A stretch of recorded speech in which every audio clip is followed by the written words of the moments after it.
Whether you're new to gaming or have been enjoying video games all your life, great gaming is not only about having fun and escaping the stresses of everyday life, but also being there to pick up our teammates, especially when they're down. Guardian down. We're a Destiny 2 podcast that focuses on three things: promoting a positive gaming community, sharing news around the industry in Destiny 2, and discussing thought-provoking topics in the game. We're Guardian Downcast. Your stories, your community, and your destiny.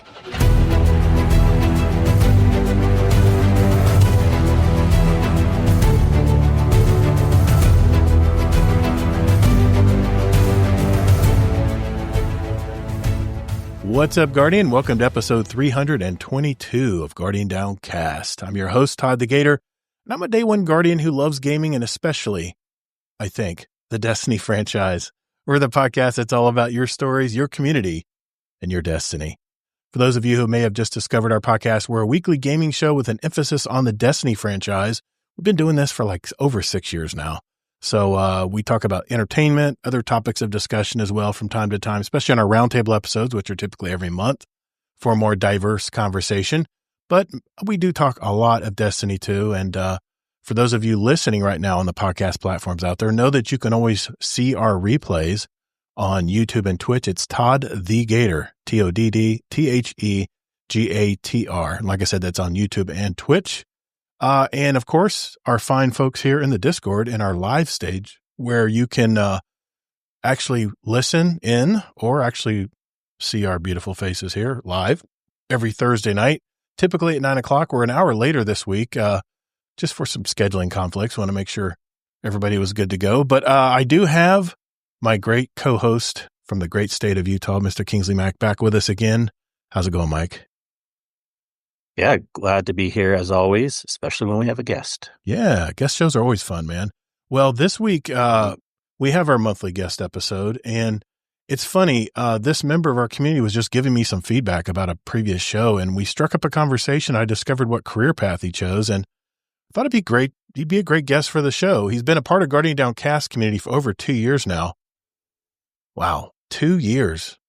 You know, we have so many new members coming in every week. Every week we have new members coming in, and it kind of gets away from me how long people have been lurking in the Discord. So that's awesome. I didn't know that. So we have Mr. Phi the Saint on the show tonight. How you doing, sir?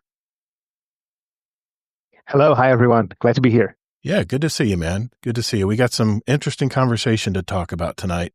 I can't wait to get to it. Well, today we'll talk about our week. Then Kingsley and I will find out more about this man, Phi the Saint, and talk about his Destiny journey. I'll run him through the paces of our quick fire question and answer segment we call the Speed Run. As usual, I'll report on any pertinent information from this week in Destiny from Bungie. Then Phi brought his own topic of the week to the show tonight.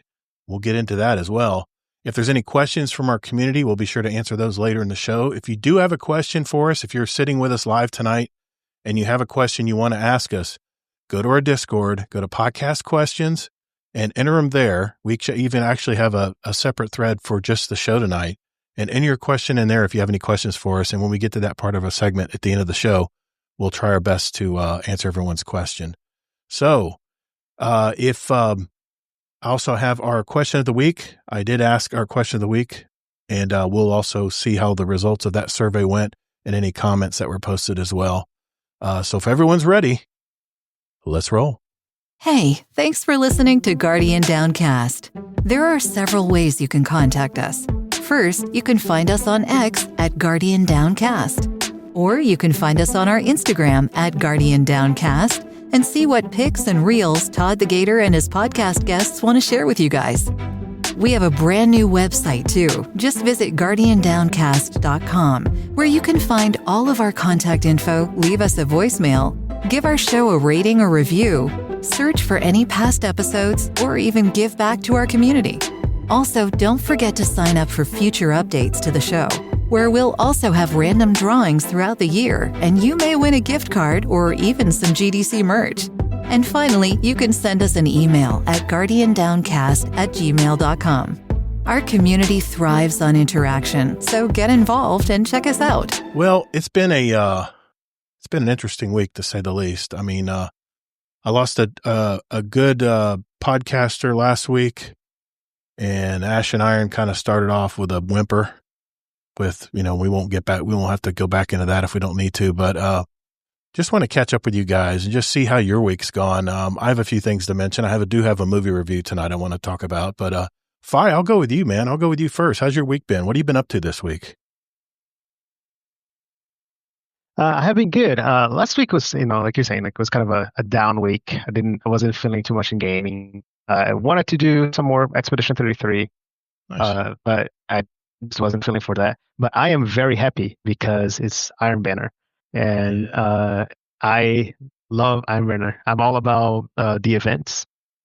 My Destiny stuff is like, okay, Arms Week was really cool. And then I was just like, okay, let's do Iron Banner again. So I'm happy now. I need to play more, but I'm excited. Yeah, man. I was looking at their patch notes. What's up, Sith Daddy? I was up looking at the patch notes that they just dropped, and they finally put in the taking away the timers on Grandmaster solo ops, because I was like, wait a minute, my timers are still my revives, are still disappearing when the timer's up, and I was like, what the hell? They said it wasn't. So that went into effect as of, I guess, yesterday. And then they, of course, everybody knows the saga that they were trying to reuse old content and push the supposed new Iron Banner gear into the Eververse, and it was such a hubbub over there. But Destiny made good. They ended up bringing in a whole new set, and I was actually playing last night, and man, I got it for my Titan and my Warlock, and I got to tell you, man, so far they look good. Even the natural colors of the armor looks good. Have you gotten a lot of armor yet, Fi? I think I got the hunters only so far. I usually get more playtime on the weekend, but I think I got all the hunter by now. I'm so excited about it. I've been trying to play every character just to make sure that I get all the armor at least, and the, like I said, the gear bonuses. The set bonus is really good too. So, yeah, it's been Iron Banner for me as well, man, as far as gameplay this week. But anything else you've been doing? Anything else you want to talk about as far as entertainment or anything? We always like to give people the chance. My wife and I started watching 2 shows. So we started watching a show, I think it's called Why Women Murder or Kill or something like that. Okay. It was like a show like that. We watched the first episode, and then I also watched the first episode of Dark Wolf, Terminal List, and that was pretty cool. Okay. Nice, man. Well, sounds good. What about you guys? We'll get to know you a little bit later in the show here, but Kingsley, I'll go to you, man. What's on your agenda this week? What have you been up to? You been playing any Destiny at all? Yeah. Now you're gonna have me go out of order. Okay. Sorry. So yes, I played some Destiny, and that was the thing I did the least this week. I was gonna go in the opposite order, but I'll go to most at the end. So no, it's all good. Giving you a hard time. Yep. We had a lot of fun in a raid last night. Shout out to Zombie in the Discord, and Maximo and Kate and Apex Cuddler, and we were doing the Hydra encounter, and what's his name was in there too, T, and a few people didn't know the raid, but we're just like, even though we haven't had like tons of experience with it yet, we just want to just chill and have fun and work on it some more. So Good. I did that. That's all I did in Destiny, and I'm happy. I don't care about any of this grinding shit or numbers. So, and then the second most fun I had this week was Borderlands. It's a really, really fun game so far. I don't know if you want to talk about it later, but I played even with you a little bit this last week, Doug. Yeah, it was. I'll talk about my experience. You mention yours first. Later? Yeah, I'll mention mine when it's my turn. Well, I don't have much else to say. I'll let you talk about yours then, which is kind of ours together anyways. But Borderlands is a lot of fun. I'm coming back to it quickly, but still what I've had the most fun this week is just actually, because I've been so much in the Division, it's only week 2 on the new season. And so like, I'm just having a blast. Like the actual seasonal challenges they throw at you are quite a bit more interesting than Destiny. I'm not just saying that because it's a new game. To me, I can think ahead and kind of know how things will vary and stuff. And there's a lot of variation. So I had a lot of fun with that.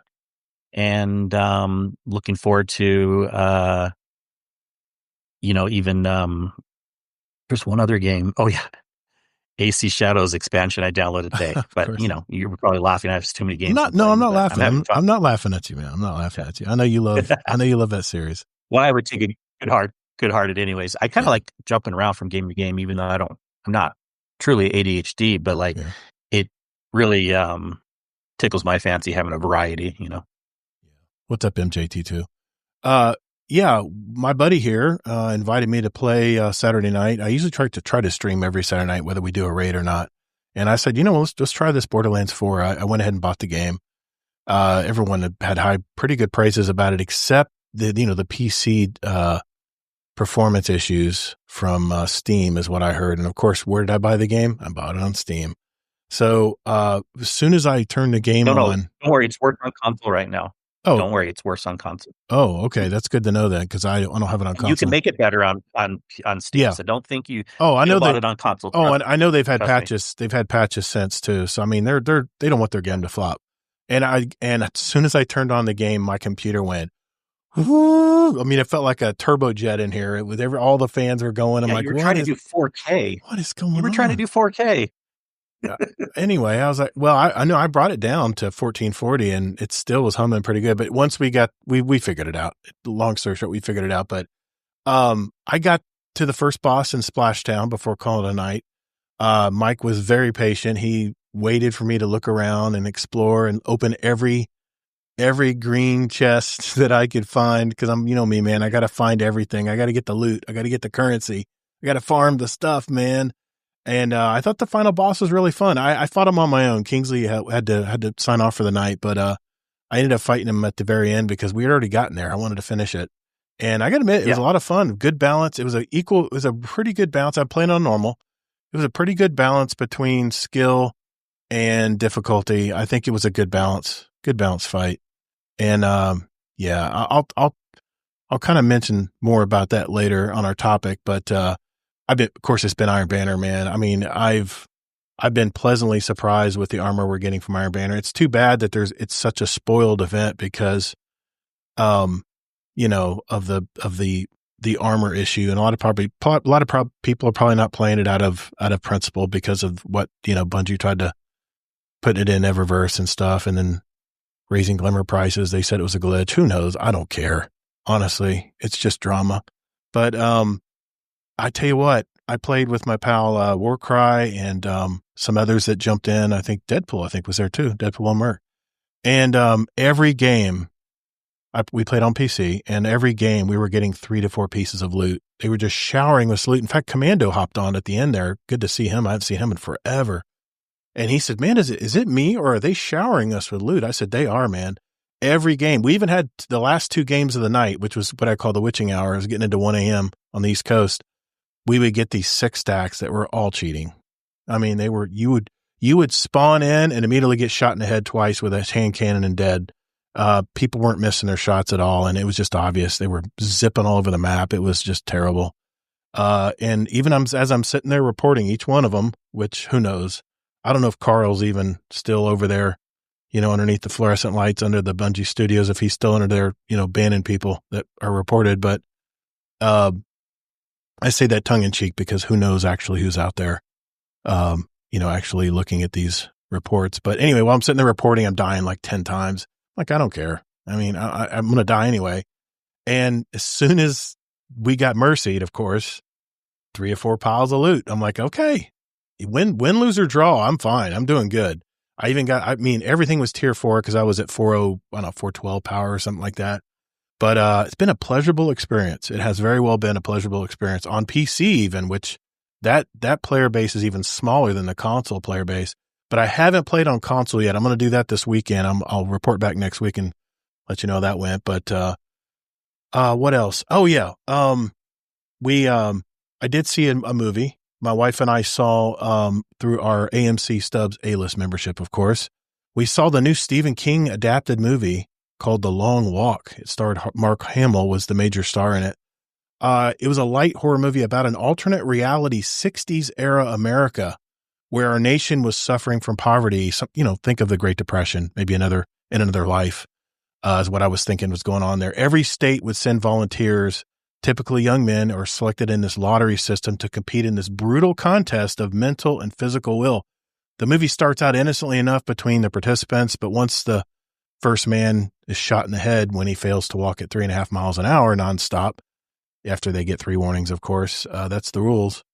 The mood suddenly changes and the whole scenario gets real. The movie was, I don't know, it was more about the relationships of each of the young men as they knew they were walking to their death and risk their lives. And it kind of reveals some surprising things about some of the characters that are left at the very end.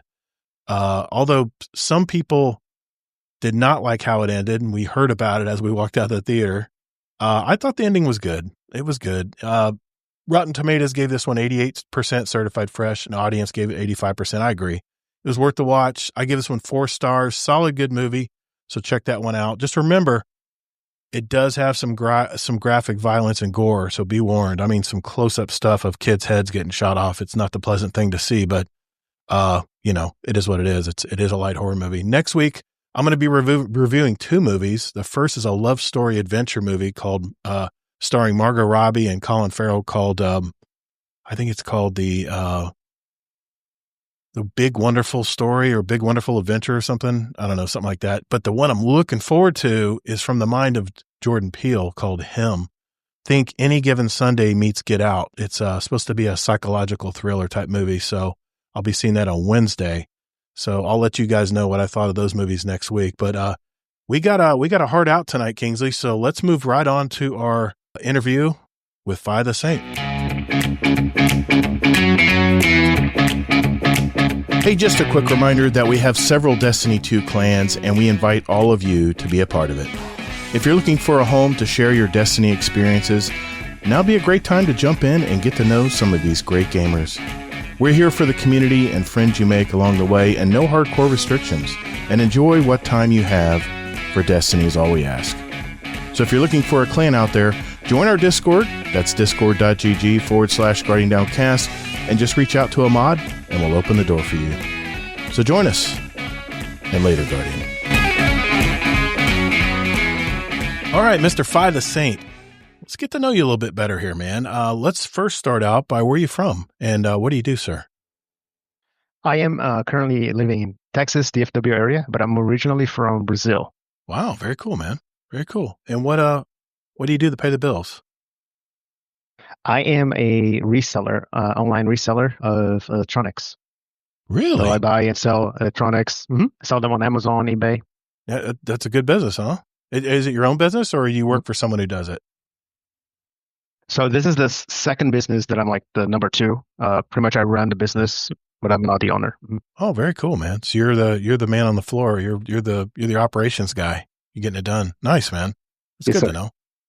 You married? You got kids? Yeah. And by the way, super cool about Brazil. My brother-in-law's from there. We'll have to talk more offline. Oh yeah, definitely. Yeah, definitely. Mm-hmm. You married? You got kids?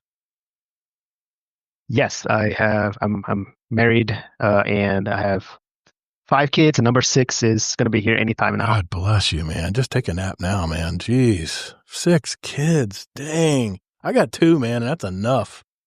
I got a boy and a girl, and I said, I hit the lottery. I'm done. Post my ticket. I'm done. Oh, man, that's outstanding. It's a lot of fun. It's a lot of fun. I bet it is, man. That's just so you guys know, that's the reason we started a little later tonight is because he has to put all of his kids down to bed. I didn't know he had that many kids. I was like, okay, yeah, no problem. We'll take care of it. And yeah, I know he had 5 kids, man. That makes a big difference. Story time is a whole other meaning, I bet. Well, let me ask you, what was your earliest moment video gaming, man? When did you get into this hobby? So growing up in Brazil, I had a Mega Drive, which here I think you guys call the Sega Genesis. But it was really something going to my cousin's house for sleepovers and just staying up all night playing Tekken, trying to unlock a new character. That was really like a memory growing up. That's awesome, man. How did you find this game called Destiny? So I saw that E3 back then, many years ago, and it seemed interesting. I picked it up, I think, early on. It might have been like 2015 when I first got it, but I didn't get it. I didn't understand the game. I didn't know what to do. Yeah, so I was like, I don't know what this is about. It looks cool. So I put it down, and then I had like a coworker telling me like, no, you gotta try this. Just give it another chance. You gotta go here on the menus to find out where you need to go next. Like, okay, I'll try it again. So then I went through pretty much. It was Rise of Iron when I really got into the game. Tried to do everything there. Just the Iron Lords and all that was really interesting to me. So I got into the game then, did the story, did a Warlock. When I got the Warlock, did that first Nova Bomb. I hear you say that sometime, and I was like, what? I should have picked this one. And then, tried to beat the campaign with those. And it's been in and out for Destiny for me. I pretty much come in and play the stories every time they come out. Well, do you have does any memory come to mind? Like one of your favorite memories from early Destiny? With Destiny? Yeah, with early Destiny. I mean, is there a memory that you remember, or like a focal point that you're like, this is Destiny? Yes. So the first time that I did a raid, it was Vault of Glass. And I had no idea what I was doing. I was like the noob. I was just like following people's orders, killing ads. And at the very end, everybody had died. The final boss. There was only one warlock left. And somehow they used like an explosion to kill the boss, and they died at the same time. But then they had the self-res. And then everybody in the team was just like losing their minds over. It's like, what? Yeah, so that was really cool. Yes, warlocks were very valuable back in those days. That's for sure. I'd always have that on, even though I hated that subclass. I did like the self-res. It was really nice. You could save a game that way. That's for sure. I'm curious. How did you find our community? How did you find our Discord, man? I was going through a very low period at a job. I was just trying to get out of that job, trying to fight quiet quitting internally. So I was just going through a lot of podcasts, listening to tons of podcasts, and I was like, you know what? There might be a Destiny podcast out there. So I just went on Spotify and I found Guardian Downcast first. This was a couple years ago. Awesome, man. Mm-hmm. That sounds good. I'm sorry you were going through some tough times. I think a lot of people are right now. That's for sure. What character in the game do you like the most, and why? If you were to pick one NPC that you just like.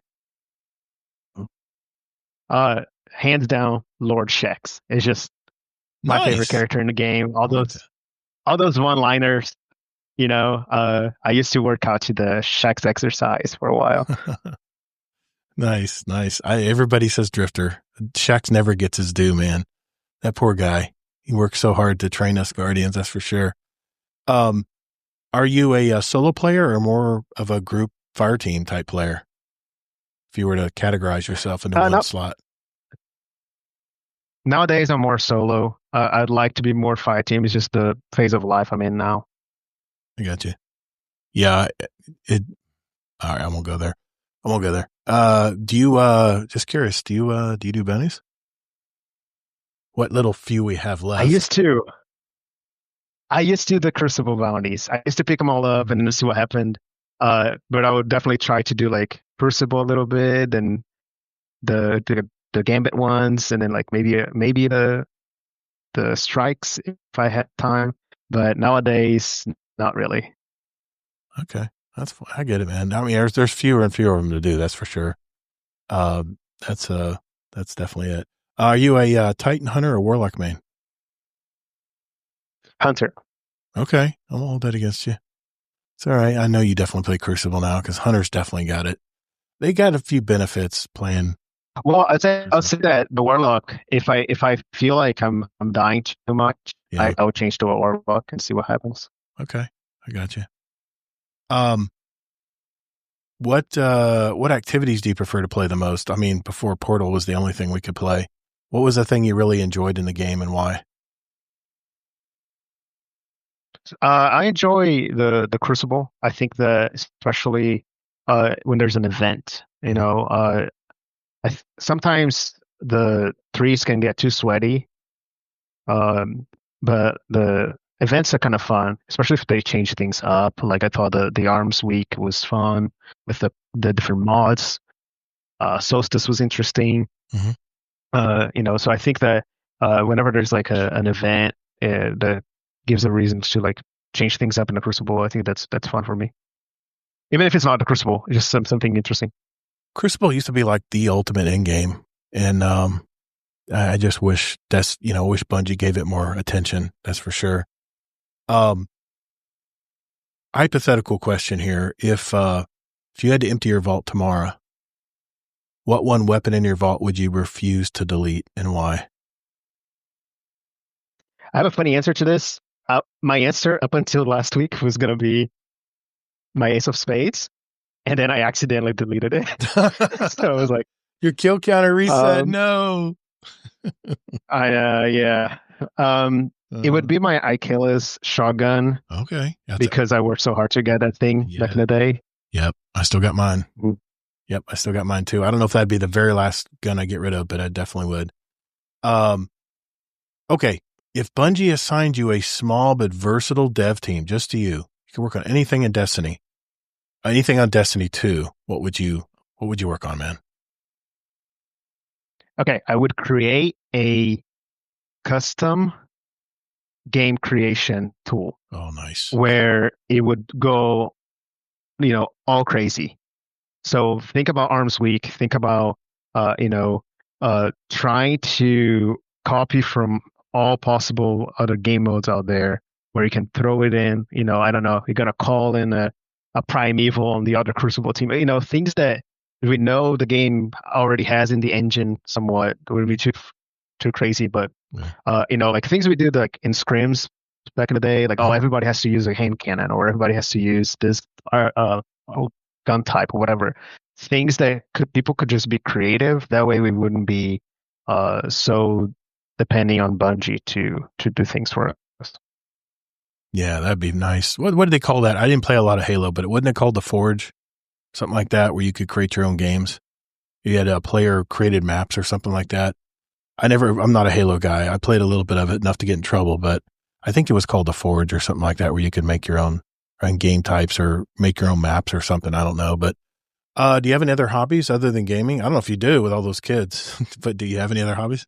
No, I was thinking about that. No, it's just enjoying the, trying to have quality time with each and everyone in the house. And whatever hobby they have becomes ours, right? So like my kids were getting into Fortnite or they're getting into anime or whatever they're getting into. It's like, okay, now I'm into this too. What's your oldest and youngest? What's your span there of kids? My oldest is about to turn 9 in a few weeks, and my youngest is 1. Yep. God bless, man. Wow, that's some tough ages, man. That's some tough ages.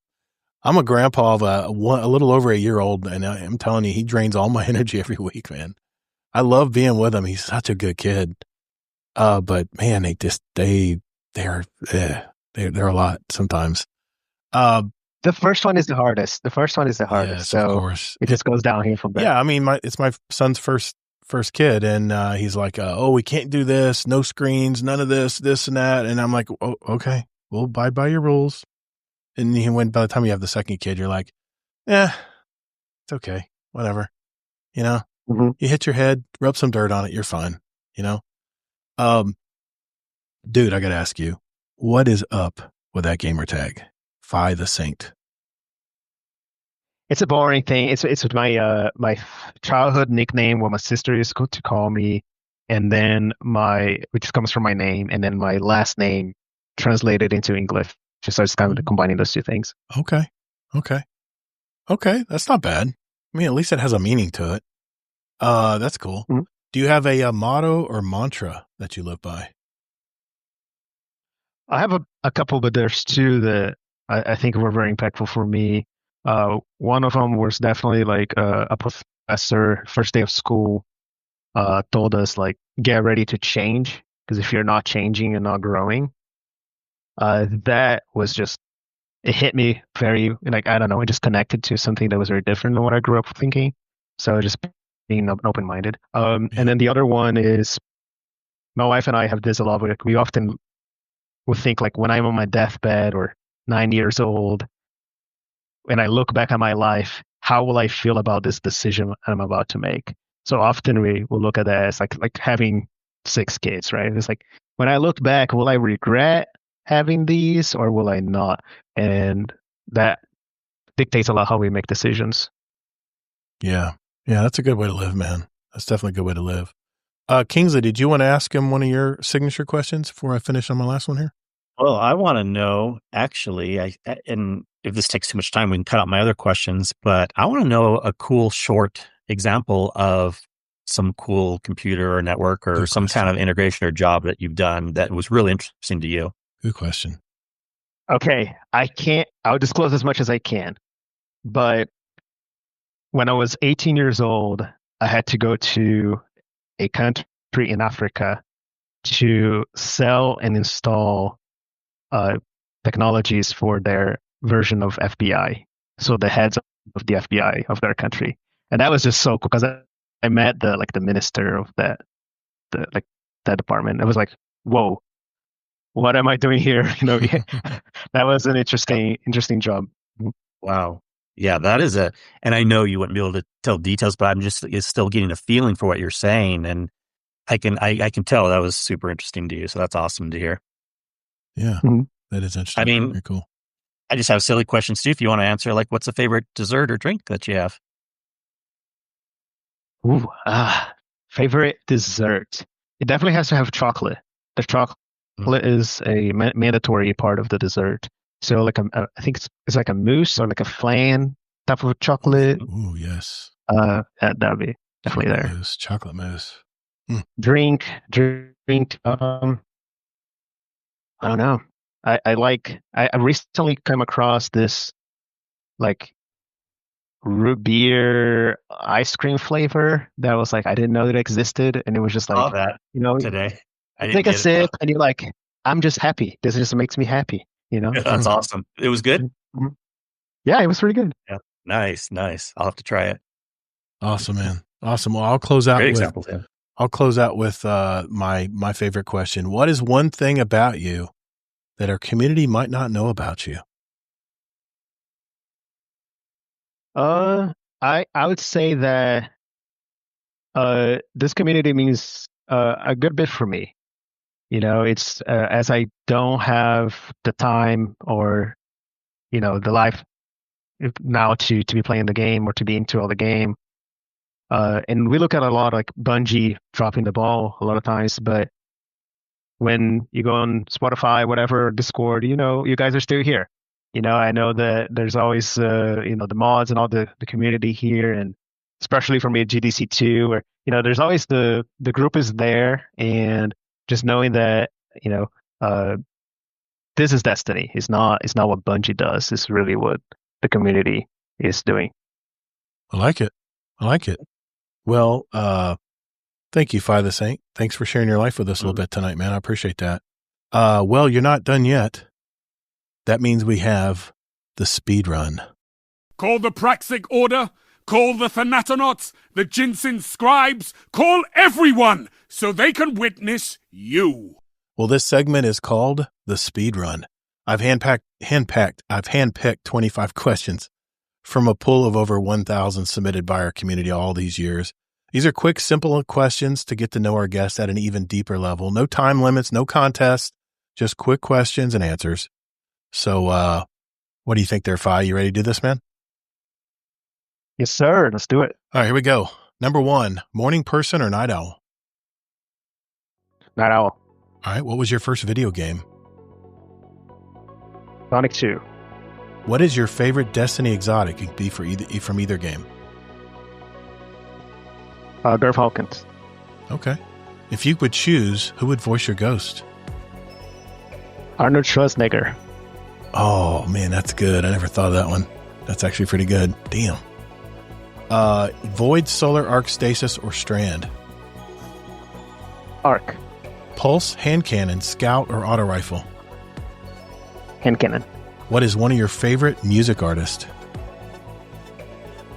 Guns N' Roses. Guns N' Roses? Yeah. Okay. You broke up. I was just making sure I heard that right. What was your first music album? I may take you back. I'm not going to hold you to it. I don't know. I don't know that one. That's fine. You're probably in the streaming stuff anyway. What is your favorite word? Yes. Okay, I like it. Stealth or guns blazing? Guns blazing all the way. Sweet or salty? And what is your favorite snack based on that answer? Sweet chocolate. Would you rather have a raid mechanic role or an ad control role?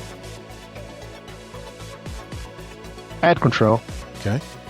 You're Larry. What is your favorite Destiny planet and why?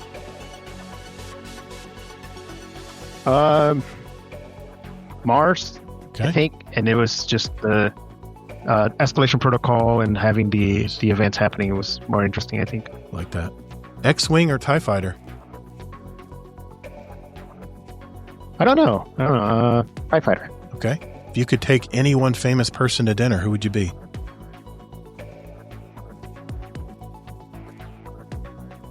I think I'll take the president today. Okay.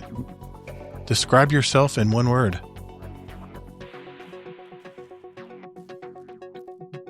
Growing. Like it. Have you ever had a nickname? And if so, what's the origin of it? I think we got to that part already. In like 5th grade, they used to call me Naruto because my dad was working in Japan. Awesome. And I was the only kid that knew about it. I would shut up about it, and then everybody was like, "Okay, guy, Naruto guy." They called you Naruto. I like it. Awesome, man. Good. See, Max McMaximo, I've already corrected my mistake. Not only did I ask him if he had a nickname, I asked him what the origin of it was. He really rode my ass last time I didn't do that. He goes, man, I was wanting to know why he had the nickname. Okay, we'll leave that one in there for you later. Can you drive a stick shift? I cannot. Okay. Favorite armor shader color? Oh, the super black one. Yeah, me too. White Castle or Hot Now burgers? I don't know what either of those are. Okay. Honestly, I'm from Florida. We don't have either of those either.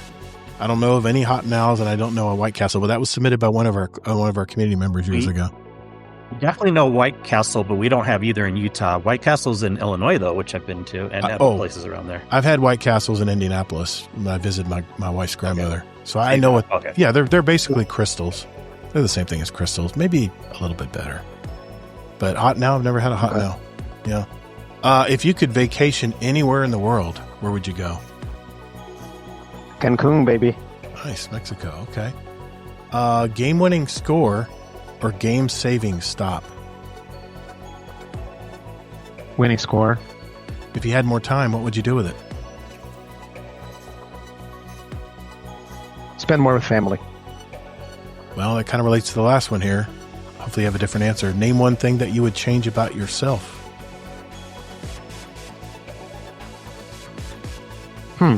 I would be less of a perfectionist. Thank you for answering that honestly. You thought about it. I like that. Thank you. I appreciate that. Well, Fi the Saint, you've now completed the speed run. Thanks for playing along, man. I appreciate you. I can't talk tonight for some reason. Hey, I got a question for all you out there. Is there a speed run question that you think we should ask on with our featured guest? If so, let's hear it. Just go to our 2026 speedrun channel and submit your question. At the beginning of 2026, we'll have 2 drawings for a $25 Amazon gift card. I mean, what do you have to lose? Let's hear it. 1 entry per member will go into the drawing, but you can submit as many as you like. We'll be glad to take your ideas. Thanks and good luck.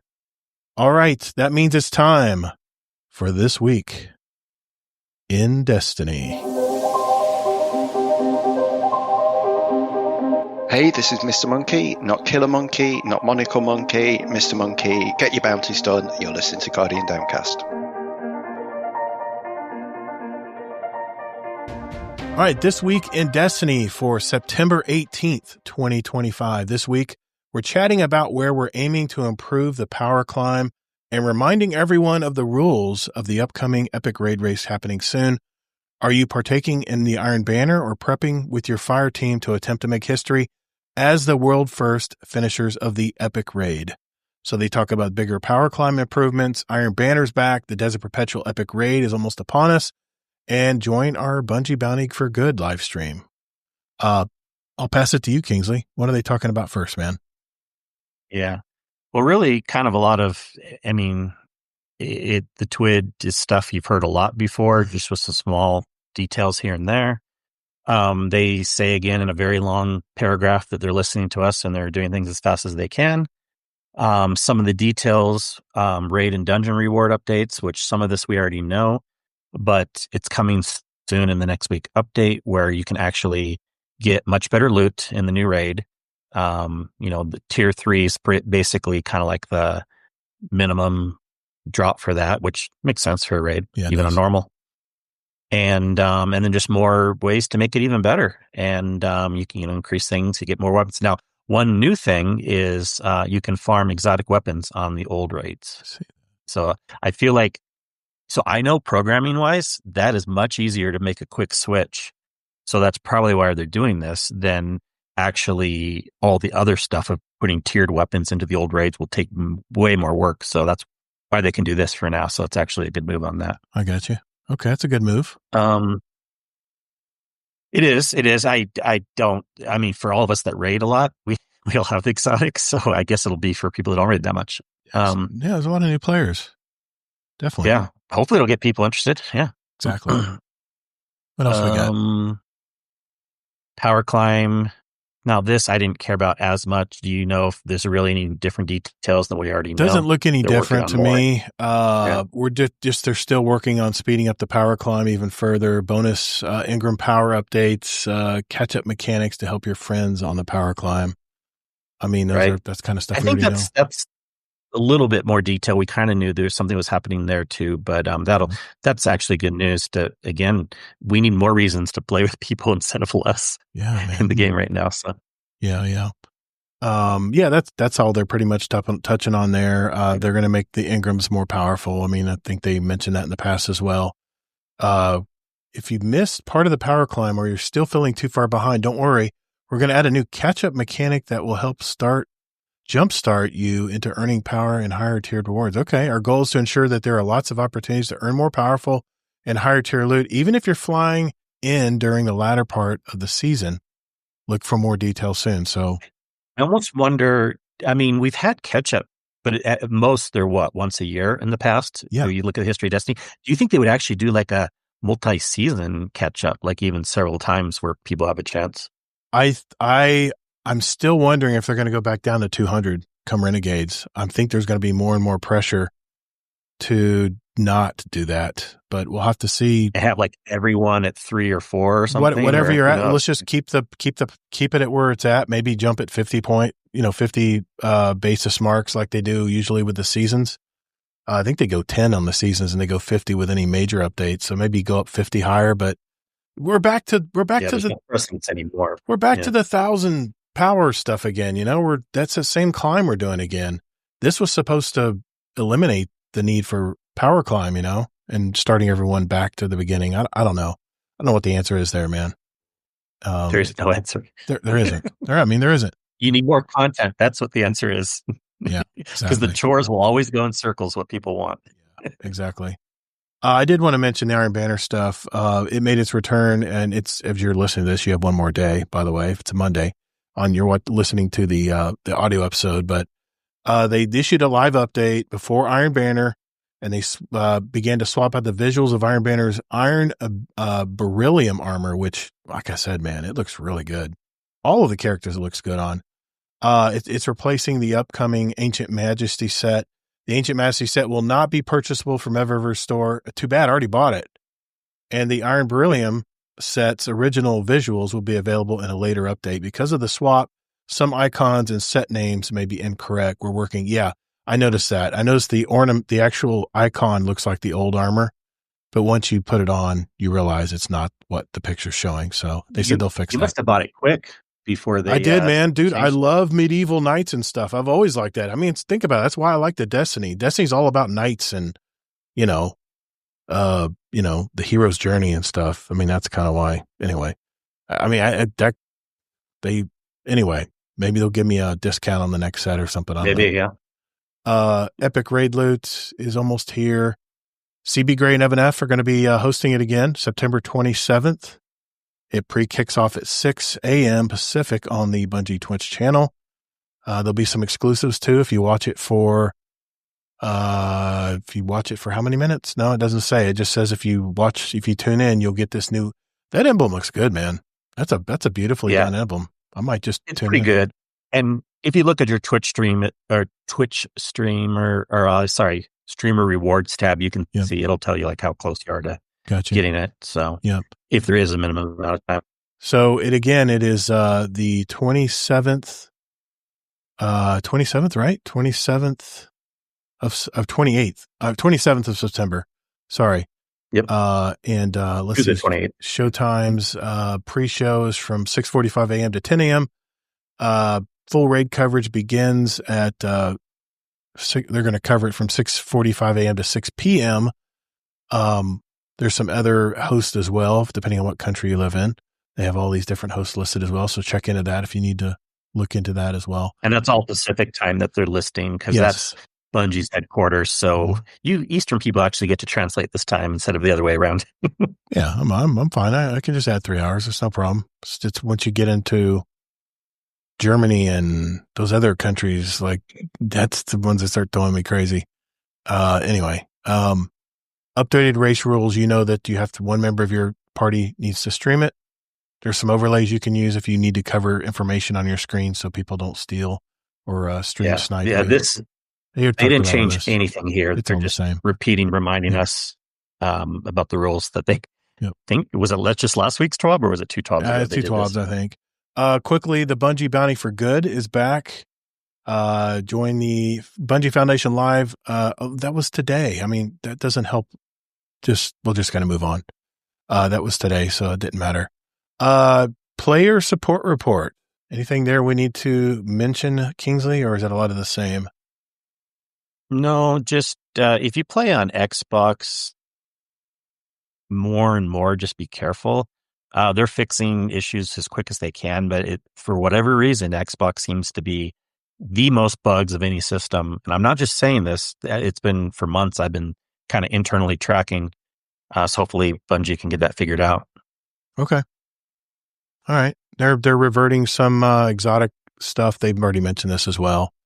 If you would need to see if that exotic applies to you, check it out on Player Support Report. Movie of the Week, Artist, looks good. We're continuing to receive feedback on Ash and Iron and working on improvements and changes that make the game enjoyable and fun for everyone. Did I say that commercially enough? We appreciate all your patience and passion for Destiny 2 and wish you luck on your world first raid attempts and your Iron Banner event participation alike. Destiny 2 community team. You know, they took a really bad hit last week. I just got to say, I don't think they do this on purpose, people. I think they're working as hard as they can over there. I'm not an apologist. Don't start at me. I'm just saying I run a business. I understand they have a studio. They have people that have to fix things. And like I said last week's show at the very end credits of the audio podcast, Sony needs to send them some playtesters seriously and quickly. We need to get through these bugs, man. I mean, it's bad enough our that we're having limited things that we can play. You gotta get rid of those bugs, man, because that's just going to make people just play something else. So just my little. Yeah. And I'd like to add, I don't really think anyone thinks they're doing this on purpose. I mean, maybe like 2% of people, but like either way, they got to work on this and get it better no matter what angle you come from. And as long as they still are, we have things we're talking about. You know what? And that really ties into our topic of the week, which we're going to bring up right after this.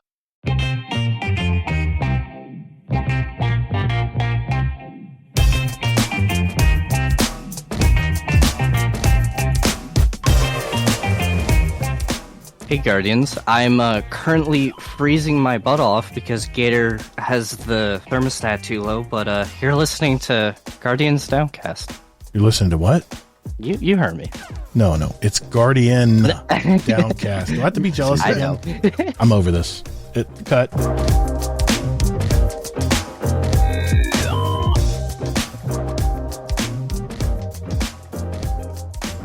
All right, for our topic of the week, I was talking with Phi the Saint here and said, listen, hey, man, is there anything you want to talk about? Because we only have one guest episode a month, and when a guest does come on, if there's something they want to talk about or something they want to get off their chest, it's their time to do it. So I'm going to turn the talking stick over to our guest, Phi the Saint. What do you have for us tonight, Phi? All right. So if, just shameless plug, if you guys want to go watch or listen to Todd's other podcast, because it ties into this topic very well, looking at from a business perspective. So we've been looking at Destiny and Bungie overall. So when I've been pretty much running a business for the last 10 years, and I know you guys have worked in different areas too and run your own business for Todd. Thanks, man. I'll Venmo you later, man. Thanks for that. All right, thank you. And we'll putting on that cap of thinking about as if we were running a business, because we all see that Sony is coming on board and taking over somewhat, seems, from Bungie. So when you look at a Destiny from that perspective, we can look at Destiny as a product. And as a product, Destiny has some things that are very, very good. Right. And I kind of want to hear from you guys what you think is that thing that you think is the thing that Destiny is really good at, that, it's better than Borderlands or it's better than Battlefield. Like, what is that thing or those things that Destiny is really good or excels? But, we all perhaps had like an experience where you go on, especially if you're buying online, like the stuff I sell, and you have a very good brand. I don't know if maybe Samsung or it might be like a Toyota, something that's a known brand that is good. But when you go have that buying experience, you have a terrible experience because the seller is not a good seller, or they do not provide a good customer service, right? As a seller, for me, if I sell a good product, but I don't take good care of my customers, I'm not going to be in that platform very long. So I think that when we look at it at least from my e-commerce perspective, I see a lot of that going on with Bungie right now. There's a lot of very creative people that perhaps are not necessarily very good at running a business. And you can see that in the way they communicate and the way that they interact. All right, so for me, I think that there's two main things that Bungie is really good, and I want to hear you guys' thoughts. I think it's the feeling as a shooter, it just feels really, really solid. I haven't played anything else that feels that good. And also is the cooperative experience. Like when you get to those 6 people raid that you have to coordinate well. Those are the two for me. Do you guys have anything else that you think Destiny excels at as a product? Kingsley, you want to go first? You want me to?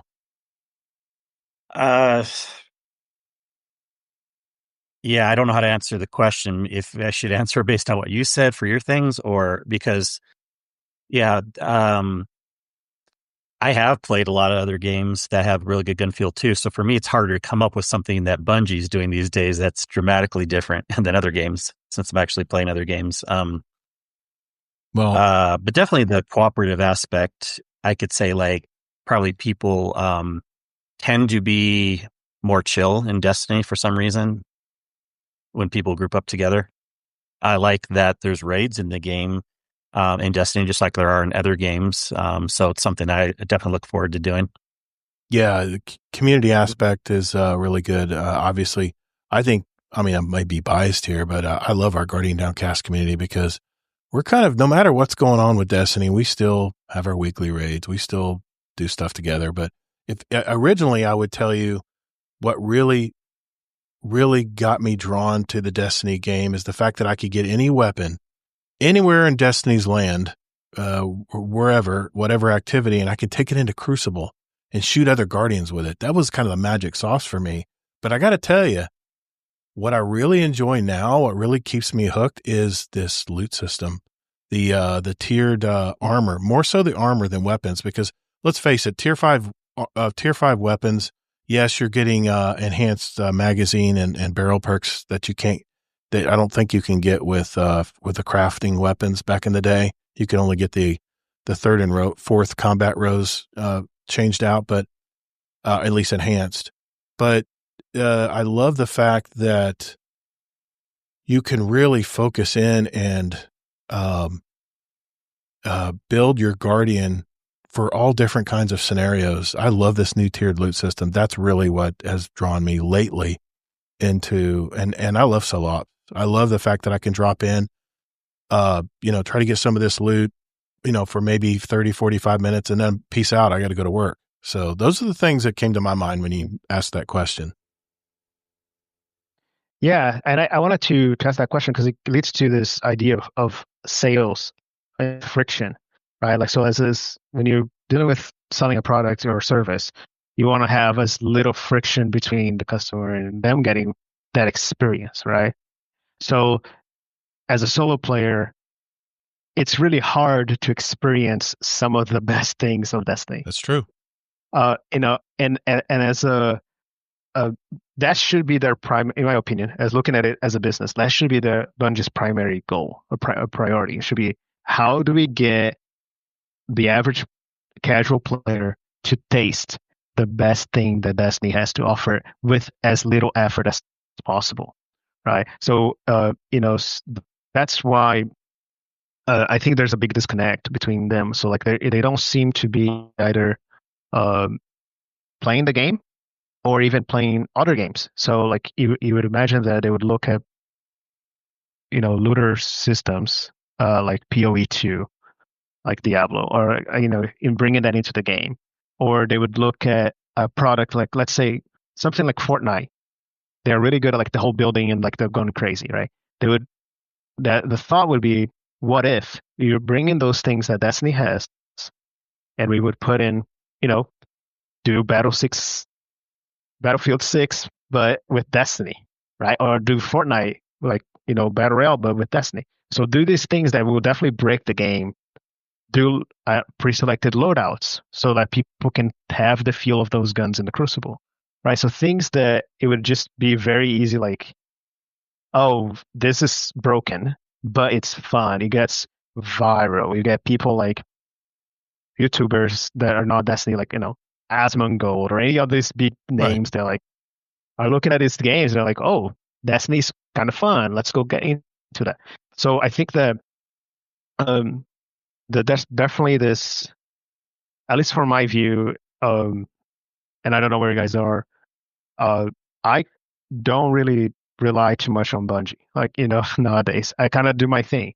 I like the feel of the guns in the Crucible. I like to go get a gun and bring it into the Crucible, and that's fun for me. So I kind of just double down on that. And I don't rely on them too much until I actually see something happening. Like, I just went through the campaign, got Graviton Spike. Nice. Just so I can get into the Crucible. And as soon as I get that, they're going to nerf the gun. And you're like, oh, man. Don't worry, it's a hand What's cannon. going on here? Don't worry about it. It's no loss. Yeah. Mm-hmm. So what do you guys think about that? Because I think that it brings a light, when you look at it from this angle, it brings a light on how important it is for the community to take the lead on something like the events and the things that we do. Yeah. Yeah. Me or you, Kingsley? I have thoughts. Yeah, but I'm I'll sure go. you do too. Yeah, obviously, I love the idea of, like, the community thing and bringing stuff like that. I not just trying to give a contrary view, but I think a lot of it is just they can't do certain things. Not that they don't have the idea. So I actually want to give them props. They probably do have a lot of cool ideas, but then it may sound like a jab too. And I'm not just saying about Destiny. I heard another interview from another game studio just this week, and a podcaster was interviewing an actual developer pretty high up in the game. And they were like, yeah, we're always listening. We're looking at these ideas. We have this whiteboard, and he didn't say the name of the game, but he was mentioning, we all knew another game he was talking about. I was like, we really want to do this thing that this other game's doing and stuff. I really think the developers in Bungie are doing that too. It's just that the engine, the technology, it's not always possible. That's what they said with this other game too. Like, we kind of have it built a certain way, and we would love to do some of the crazy things that other studios do. But of course, I love your idea, and I know Bungie can still do more. I just don't know where the line is, Yeah, boy, do I have thoughts on this topic. And it'll be more positive this week, I promise, guys. Over the last 3 months, I've been trying to understand Bungie's vision. The game has so many more bugs than I'm used to when but sometimes when it's a positive bug, like a certain weapon is overpowered, but not necessarily breaking the game. I'm looking at a certain weapon, pulse rifle that they nerfed. Bungie is lightning fast to squash the fun, but when it comes to that negative aspect of the game, it's quote, we're working on it. Be patient stance, With all that being said, I think the glitch with the Sturm and the lightweight swords, I think it's still working, but we'll see how long it stays that way. I knew from the get-go when I heard about this new currency for upgrading weapons, the unstable cores, I knew right away that was going to be the limiting bottleneck to upgrading all of our level 10 gear to 400. And I've been powering up my lesser played characters like my Titan and Hunter and Iron Banner, getting all that new iron, that new beryllium armor this week. And my unstable cores have just been depleted. I just don't understand why there always has to be one currency that slows everyone down in the progression system. No matter what prior season, there is always the fun police involved with the materials. Now, I'm not going to go too far down this road. I'm all about the materials, but whether it's putting artificial limits in our inventory or limiting the means of farming them, every season has this problem. And meanwhile, over at Destiny Rising, they have a dedicated entire activity to farming needed materials. And you can actually customize it to target farm materials that you're low on. As I was playing Borderlands, I guarantee they have material though that's hard to get. You don't know what it is yet, or I don't know what it is yet. It's funny. As I was playing Borderlands this week, Kingsley, I felt the opposite. There were so many guns and chests and lockers, etc. I mean, it was nearly information overload to me, as I'm used to more limited, options. Yeah, we definitely were at the end game though. The end game, I know there is some limitations on materials and things that you can do. Once you put time in, you start getting more and more higher up in the game. Of course, it should get harder, but I remember the early days of Destiny where I could farm so many things in the game. They even put sliders, remember that, in the inventory screens where we can exchange certain amounts for other currencies or something we were short on. I think it was motes of light for me, I think is what it was. If this aspect alone was in the game, I would dedicate an hour a week or an hour a day just to farm things I needed. Spider was such a great idea with this exchange system. And then poof, they regulated them to a new area for a couple dialogue lines, and bye, Felicia. I know Kingsley doesn't like it when I say, what is Bungie afraid of? I truly think that Bungie puts its system in place to spread out the content to last longer. They don't want everybody blowing through the content, but the content trail is so thin that it just becomes a slog to get anything. And I really think that if they put in the higher limits on materials alone, that many of us would farm for them. There's a lot of players out there who like to see numbers of materials go up too, not just number of gear power. But I think they're afraid that it would create a gap where there was nothing left to chase. But if you limit the fun and versatility of how to play this game, isn't the result the same?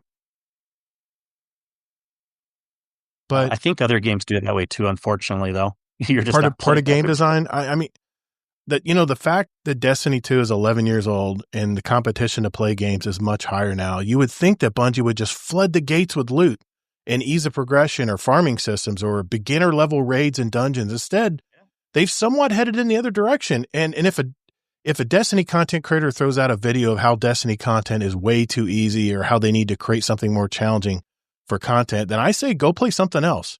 You streamers, you're playing the game at an abnormal rate. You're playing it hours a day, 6 days a week. So of course you're going to run out of things to do. But I think if Bungie had some better systems in place, like adjustable skill levels and dungeons and raids, the thing they did, that activity where you could actually explore these dungeons, and actually it was kind of a soft pillow where they could show you and hold your hand how to complete these dungeons and stuff. If they did that with other PvE content, letting us play the portal system the way we want to play it without these crazy ass modifiers, making every level of power climb a slog, I think Bungie could satisfy both sides of that equation. I said it last week. I'll say it again. Let us play anything we want in the game up to, let's say, 450 power with +3 rewards. And then for those of us that want to go beyond 450, 500, even 550, the pinnacle cap, make those rewards go through the portal system. And then even let us create our own game and use the modifiers, or player boons or player stakes or whatever. I mean, everything resets to 200 in a few months, right? So why not? Again, I think Bungie is afraid that a lot of us would blow through the content, and that's probably why they'll never adopt that idea. All right, I'm off my soapbox. Yeah. What do you guys think? They're not afraid. Other games do this too. So if they shower us with loot, then we get all the loot real quick, and then people are done playing. And they don't have enough internal developers to make enough loot to shower us with loot. I don't think so, man. I mean, yes, the streamers are going to blow through it. I don't care what you throw at they seems like they're so worried about the streamers blowing through it and getting everything and then going, what it would be the general pop, true shower. If it's what you said, general pop would get it all real quick. And then that would be even scarier. They don't have anything else.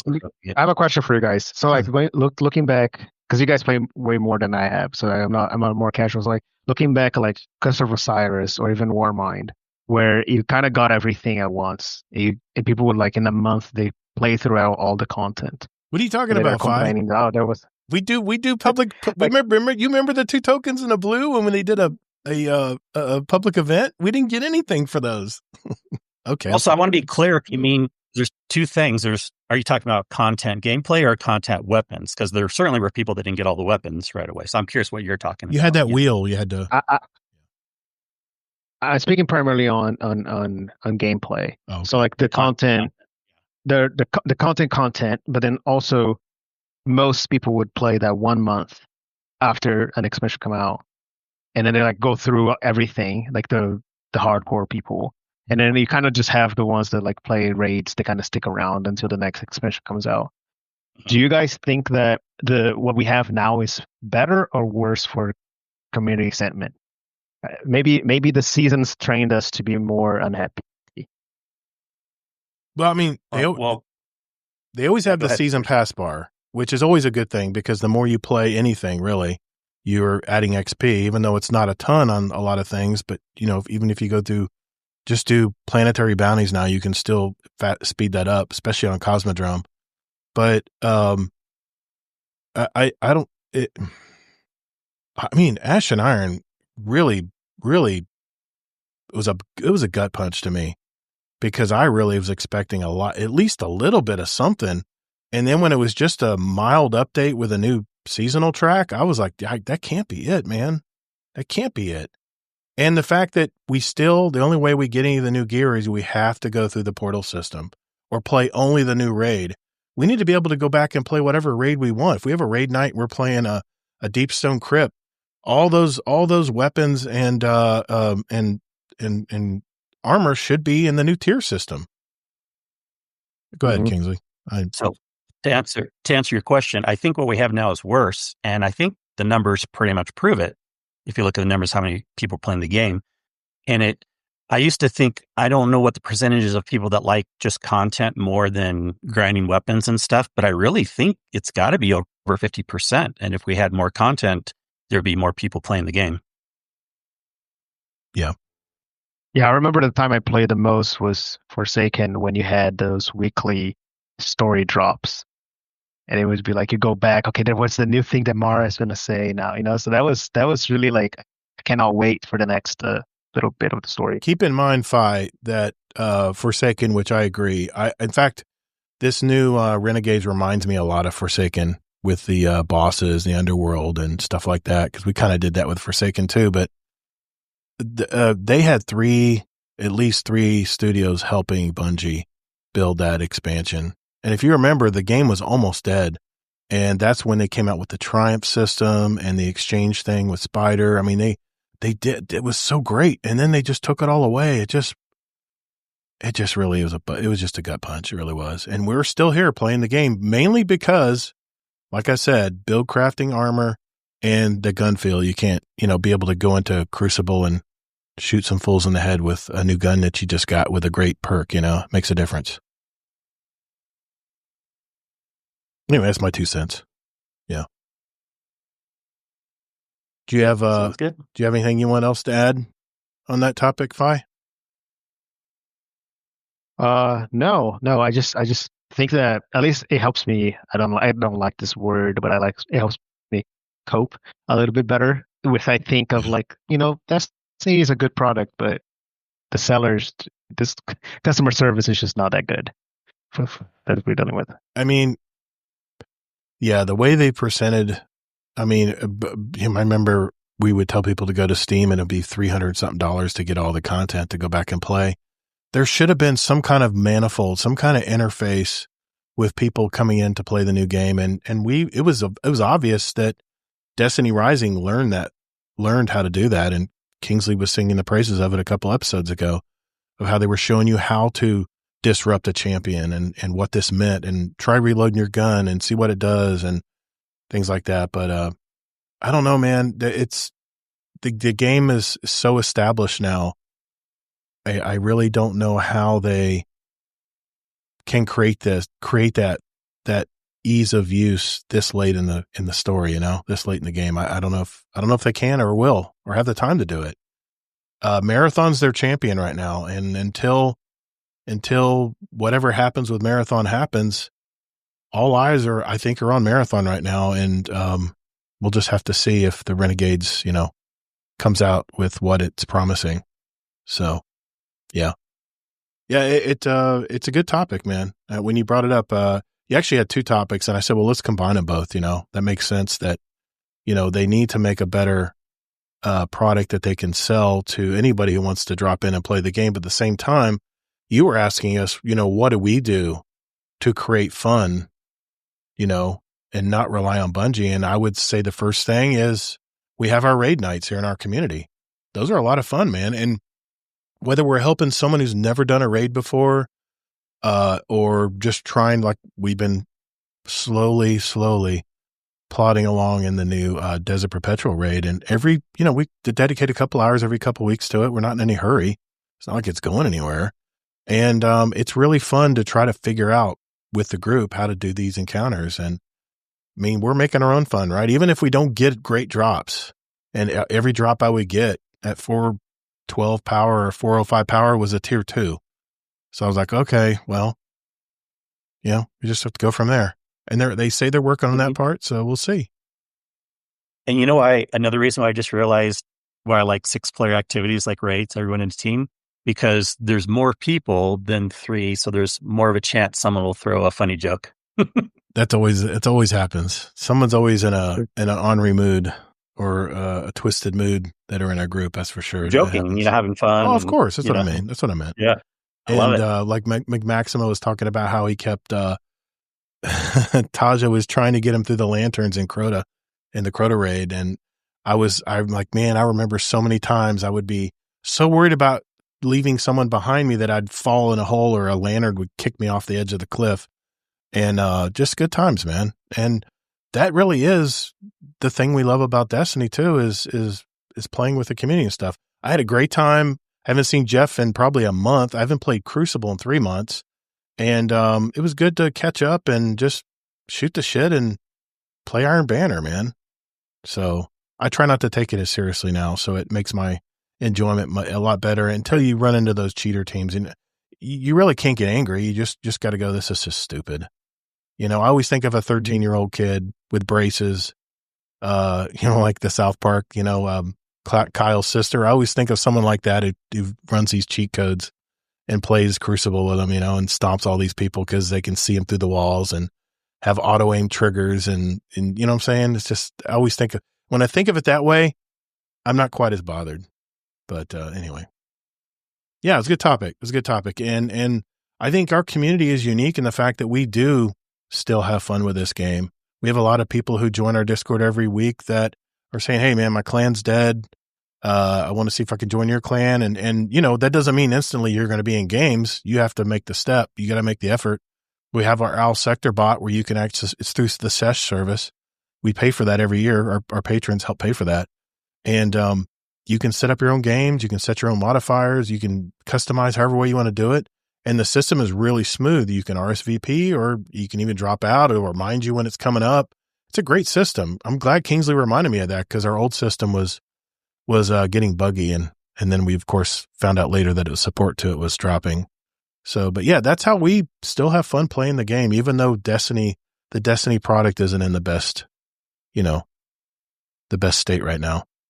So I'm the eternal optimist. I always think that things are going to get better. And, like Tajo asked me last week, maybe I will be the last person where they finally shut off the servers. I'm like, whoa, wait a minute. I was going to get some more materials over here. I need to farm some more stuff. Everybody, I guarantee there will be at least 10,000 people on when they shut off the servers. So. Probably so. All right. Well, I want to encourage you guys because, y'all wanting to make it better, y'all actually do make it better. So that's kind of what I wanted to at least if I can be a word of encouragement for both of you guys and to the whole community. I mean, we hear. Hey, I'm happy. I'm chill. We hear so much negativity on YouTube and I don't even go to Twitter anymore. It's such a cesspool. I don't even engage with social media as much as I used to anymore. But when it comes to our community, that's the one thing I tune into every day. I try to say hello every morning to everybody. And it's I don't know. We'll just have to see. I'm always like trying to be positive, and we hear so much negative news, for people wanting to get clicks and views on their videos and stuff. And even last week, I even succumbed to some of the negativity because it was a gut punch for me. Ash and Iron really surprised me. I really was expecting a little bit more. Anyway. But I do have to push back. You weren't being negative, and pretty much all the videos I've been watching too, people haven't been being negative. Yeah.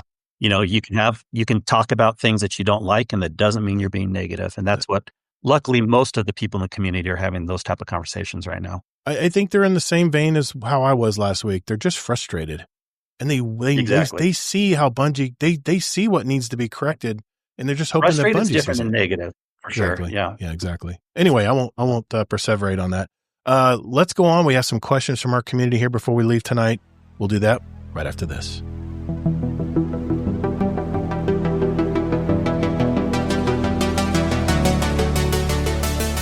Hey Guardians, would you like to send a question for the show to us? There are 4 ways to do it. First, you can join our Discord server at discord.gg/Guardian Downcast. There's also a join link in our show notes down below. We have Guardians from all walks of life and all over the world, from new lights to day one players to hardcore gamers. There's also a channel labeled Podcast Questions where you can type in your question for the show. So come hang out with us. You can also email us with your question at guardiandowncast@gmail.com, or we also occasionally post about our upcoming show and guest, and you can respond there with your question at Guardian_D_cast is our X handle. Finally, you can send us a voicemail with your question at guardiandowncast.com, and we might play it on the podcast. Think of it as talking with us right on the show. Thanks for listening, and later, Guardian.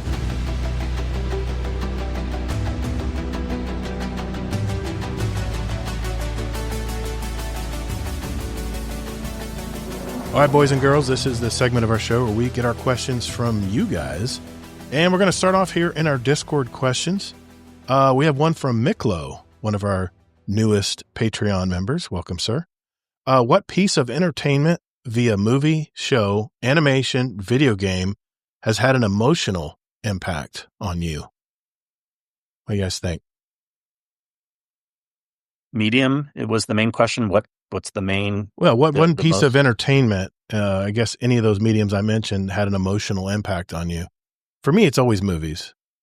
There's iconic movies that you just never forget. You know where you were when you watched them. I mean, I saw,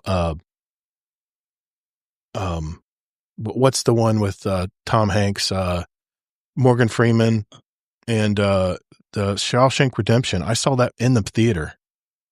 And look how iconic that movie is and how many times it's played today. I've seen so many movies in the theater that, I tend to get emotional sometimes with movies, especially if they draw me in and they sell me on it. If I buy in and I delve into the movie, I pretend I'm there. I can easily transpose right into the movie sometimes. And yeah, lots of movies have emotional. I mean, even Heretic, Kingsley, that movie got me it got us thinking so much that we actually talked about it afterwards, after you saw it and we both saw it. And you went and saw it again, didn't you? Oh yeah, I've seen it theater 2 or 3 times, and then I've probably seen it 6 times total. Yeah. Yeah. Movies are, to me, still the ultimate storytelling device. And I love good stories. I think everyone does. So, Fi, you have an answer for this? Yeah, so I don't go to the movies a lot because you can imagine it's kind of hard, the logistics. But when I do, I am very easy to be emotional in the movie. So that's a good thing, man. Last time it was like we went to watch Inside Out 2, and I look at my kids, I look at my wife, it's like everybody's okay, but I'm like bawling, crying, and watching that movie. Like, man, that's awesome. Yeah, the fuse, hitting the fuse. I'm like, oh no. I was like, I had to hide, like make sure like my kids don't see me crying. Like, yeah, Dad's got to be strong. That one was very emotional. Yeah. More recently, I haven't finished this one yet, but definitely Expedition 33. I'm like halfway through it. I'm like, oh my gosh, I can already tell this game. Yeah, I think the ending's gonna be really good. I've got a little ways to go still, but the story is very sad. Yeah, what about you, Kingsley? Yeah, so I mean, movies is the easy answer, and also, by the way, people that may not truly know me, I get emotional pretty easily too with things. I just don't. Maybe if you don't truly know me, you think I don't, but then also I move out of it pretty quickly. I'm more of a logical person in general, but it doesn't mean the emotions aren't strong when they're there. And movies, TV shows, I feel like TV shows, even though maybe not as often, I've had just as strong or stronger emotions in some movies. But I want to stick up for video games because it can happen there too. And like you mentioned, Expedition 33, it's an easy answer. Be very emotional. Well, how about the ending to Witch Queen?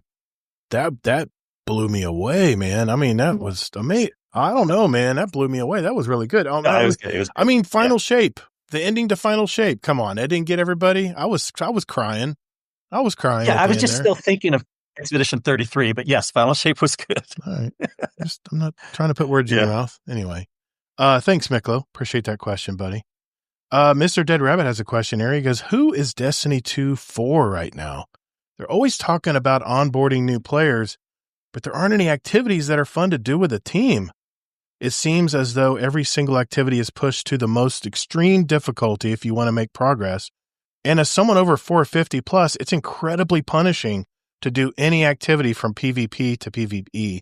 Trying to do any activity with anyone lower than I either take the hit and not progress, or they are brought onto the most difficult encounters possible. Do you guys feel that punishing yourself in every activity is fun? I think he's being a little tongue-in-cheek with that question, but what do you guys think? Opinions? Comments? Oh, yeah.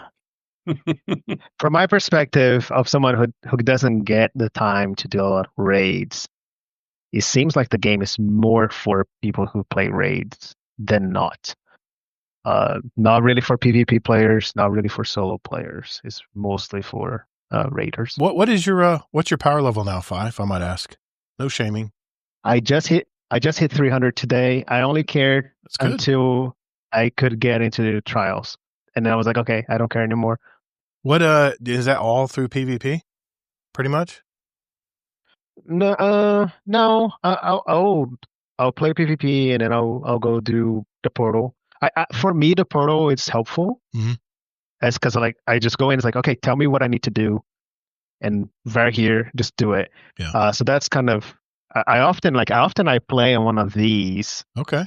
When I'm putting the kids down, and like, okay, well, like there's falling asleep. I kind of playing there, and I'm like, so it's often like 5 30-minute sessions. I don't have that 1 hour session to do a lot. That's cool. Kingsley, do you have anything else want to add to that? Yeah. Well, it's interesting what you say about raiding, because it's definitely less for the raiding community these days than it has been, even though people don't see it that way. I know with some of the changes they made with the latest DLC has gotten a lot of groups to kind of not enjoy raiding as much anymore. But a lot of us have scattered to other groups and we're still around. A lot of us are still enjoying raiding. You just had to kind of scatter and find new people. But definitely it's someone that's a hardcore player. Now, hardcore can mean you're really good hardcore like in PvP, or you're like a master ultimate GMer. But hardcore can also mean someone who plays many, many, many, many hours doing whatever. Those are 2 hardcore categories. And they were going for those because it makes sense, because when you have less population and less things you can work in the game, you have to put all efforts in the hardcore players at first so it doesn't get even worse. And then hopefully you stop the bleed, and then you can add stuff for the general pop. But it's going to be up to see if we can keep that going. Yeah, for me, I think that go ahead. No, answer that. Go ahead, Fi. They would make more money if they focus on the casual, because then they get more Of people course. playing them or spend more. Absolutely. Yeah. So if they can make a Destiny 3, it'd be great. Kingsley's going to keep I had to hitting throw that in there. Kingsley's going to keep hitting that button until he finally do it. I'm sitting here thinking back to when I first started playing Edge of Fate, and I had the solo ops portal was fantastic for me. It hit all the grooves, man. I mean, I started at 10, I worked all the way up to 400, just every day, just grinding out like an hour in the morning and 3 hours every night. And all I thought about was, let's get the power up. Let's get the power up. That means I can get a higher tier weapon. That means I can get a higher tier armor. Until I got to about 375. Then all of a sudden they're like, well, this playlist is too baby for you. You need to head up to the next level. You need to hit the Grandmaster one. As soon as I hit the Grandmaster playlist, at first they're like, hey, you don't have to put that much on, but you're not going to have any radar. You're going to go to orbit if you run out of revives. Too bad, so sad. You got to have all these champions now that you got to deal with, and then as soon as you get to like 400 and you're solidly in the playlist, to get that same score, to get that really higher tier +3 loot, I kept adding more and more modifiers until I finally, to today, in order to get tier 4 loot, with an A score or a B+ score even, and supposedly the patch has fixed that. I haven't tested it yet. I have to have no radar, no ammo to start with, limited revives, and now supposedly the revives that you've earned don't go away after the timers. Oh, and by the way, there's timers when you start the master playlist. And then you got to add all these modifiers. You got these Banes that are just always running at you, whether it's a Screeb or a Floor is Lava dude, coming at you with a Void Floor. And they're a little beefier. You can't kill them right away. It just becomes the point where, hey, what happened to me just casually just grinding every morning? Now it's like, I got to get ready here. All right, let's go. All right, we got it. Okay, we got everything selected. We got a B+. All right, here we go. Okay, remember the flying enemies do twice the damage now. Okay. And you get in there and you're like just sweating your ass off playing. And all of a sudden, what I loved about the 10 to 300 play, I feel like I'm working for it. I mean, what happened to that fun at the beginning? And that is the reason why a lot of people are dropping off. I mean, when they brought Solstice in because they had messed up and they knew that they needed to bring something in that excited people, man, Solstice was fantastic. Maybe it was because I was at that 300 range still when it came in, but they were giving +1 tier stuff. They were really just dropping loot everywhere for you. And that's why I mentioned it tonight in the topic of the week. Bungie just needs to just throw the loot at us, man. Just throw it down. And if we don't, even if we don't use it all, we can get those unstable cores, right? By dismantling them. So yeah. What was the question again? Never mind. Mr. Dead Rabbit, that was a good question. Thank you, sir. Appreciate that. I understand you. I totally get your frustration, man. I do. Saint has a question here. He says, when talking about perks, it feels like the subclass synergistic perks like Incandescent, Volt Shot, etc. are usually the best for most primary weapons due to their splash damage, add clear potential. But what do you think, what would you do to the perk sandbox to make other options viable, rewarding, to use at any level of content? You guys do have an answer. Okay. I'm curious to hear it because I'm stumped on this one. I feel like there are examples of this, but sure, let's have more examples, but it's easy. You have things with heavy weapons. Some of the best things are, I know a lot of people don't like this, but something like 4 times the charm, the rotating thing where you hit with all your other weapons first. It's almost like you're priming your heavy, so it's going to be more powerful. I think that's a good perk, and have more things similar to that, or maybe something where I loved firing line, so the more people are around you, the more powerful your heavy weapon will be. And then for energy weapons, I think it's easy too. It's just something really simple in the middle ground. Like most energy weapons are, I think of things like a fusion or like a grenade launcher or something has a big one-time thing, not as big as heavy. And then just keep it simple, just expand the damage, have it be like, call it like energy plus or something. And it's it's going to be a good perk. It'll always work, even though it's boring, just extra damage. I mean, I'm always going to go back to material perks, like, so many headshots, every so many headshots, enhancement core will drop to the ground or something. I'm always about that, extra little rewards as you're getting headshots, things like that. If I didn't want to leave you out, do you have anything on this? I'm not sure, because I'm not sure what the other options would be.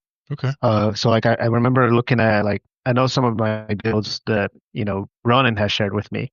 I rely a lot on like osmosis but it is a primary perk. But I think that potentially something like what Call of Duty used to do, where the more you use a gun, you can actually buy some of the crazy expansions to the gun, to the weapon. I think that a lot of times, like, I'm looking at them, I'm like, okay, which one has a volt shot, or which weapons do I have to actually have this perk? And it's so much vault space because you have to have this certain gear. I think that, like, maybe once, I don't know, maybe this would break the game, but like once you have a weapon that has a certain perk, that you could just exchange the perks within that weapon. That way you just keep one of the version and you can just customize them because you already unlocked it. I think maybe something like that could help, make it more customizable. Okay. I like that idea. I love it. I mean, look, you wouldn't be able to do it necessarily on the fly in the middle of activity, because I do think that would truly break the game. But don't make us like have to go to the enclave to recraft it. Just let us pick the perks on the fly after the activity, right, before we start a new activity. Yep, I get it. I totally agree. All right, we got a couple left here, but before we do that, we got a voicemail. By the way, we need to get more voicemails, guys. Come on, we need to step this game up. We have this voicemail system. You just go to guardiandowncast.com. And look on your right. It's right there. You can't miss it. There's an actual tab on the page that will follow you. It says, leave us a voicemail. All you do is click that, and it goes right to our SpeakPipe account, and then it gets emailed right to me. But we had one from a good long time. He's one of our admins, in fact, in our Discord, Mr. Hammercrasher32. He had a question for the show here, so I'm going to go ahead and play it real quick. Hey, guys. Hammercrasher32 here. It's been a while. I don't know what Bungie's doing with Destiny. It took me a while to finish the campaign. Dropping it in the middle of the summer did not work well for me. I probably didn't get the campaign done for about a month and a half. And I did it on Legendary with an auto rifle, a glaive, and my Peregrine Greave. And it just didn't really seem all that difficult, at least by myself. Anyway, I'm only at like power level 260. At least one of my pieces is up there. And I just don't have the time or the want to grind to make my number go up. But I do want better armor. I don't really care about the tier 4 or 5 weapons, but I do want higher stat armor, which I can't get until I get to a higher number, which just seems really counterintuitive. You should be able to do difficult stuff to get difficult or to get better gear. And I know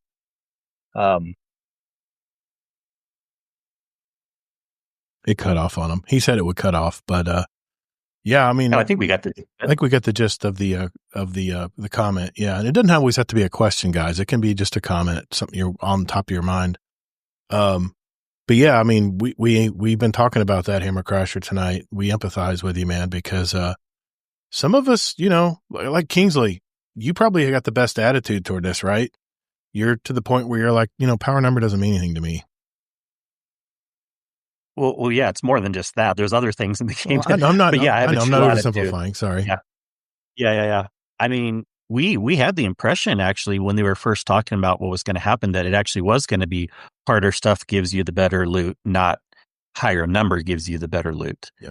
But then again, even though I basically agree with you, Hammer, I don't think you can have that as being the only option because I guarantee people will not want to play harder stuff, the whole community, to get the better loot. And then they'll be very sad and or / complaining that the only way to get the better loot is to play the harder stuff. So it's a catch-22. You got any comment on that, Fi?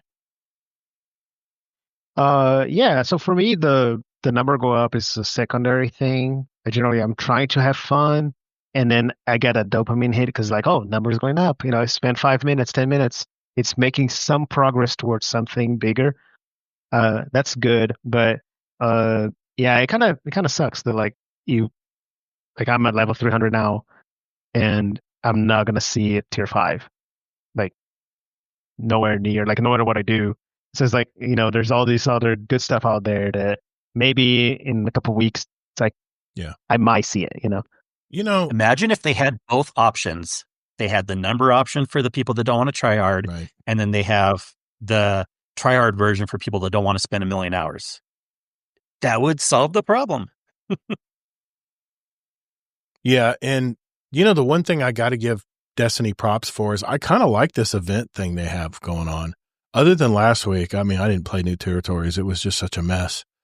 Plus, you have to have a team. You have to have a fire team, and I'm not matchmaking. Sorry, I'm hard-headed about this. I want to be able to jump into an activity like you, Fi. I want to be able to jump into activity. I have 30 minutes. The kids are having dinner. I want to jump on and play 30 minutes, while I got a few minutes here and jump on and get a quick shot of dopamine, a little bit of number go up or some progress. You want to, if it's a hobby type game, you want to be able to log on and feel like you're achieving something for the time you put into the game. Like I said, I'm an investment gamer. I want to invest my time. I want to get something back for it. And like Hammer Crasher said, the tiered loot system, I think, is a win for Bungie. I think it's a good idea. It hits that gamer monkey brain. It does, man. It hits. I mean, people want to build craft and they want to get better gear. And tier 5, I think, is overrated. It does have a few extra. I have a few tier 5s, and it's not like overpowering. Think of it as like adept weapons. You get an adept perk, and it gives you just that little extra. But 99% of the players aren't ever going to take advantage of that adept weapon. It's if you have a really well-rolled weapon that's not adept, you can still kill people. Still kill fools in the Crucible, and get better with using it. So, but I like the fact that they're using this, like Iron Banner this week, is an event. It's in the event home. I like that system because all I have to do, I was looking to see what I had to do to,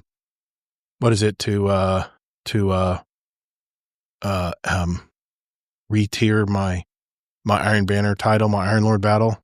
I can't remember what the term is. But there really weren't that. It wasn't that crazy. I had to pay I have to play 26 games total. You only have to win 10 games to do that. So I don't know. I found that was a lot easier and more reliable because it's only a week-long event.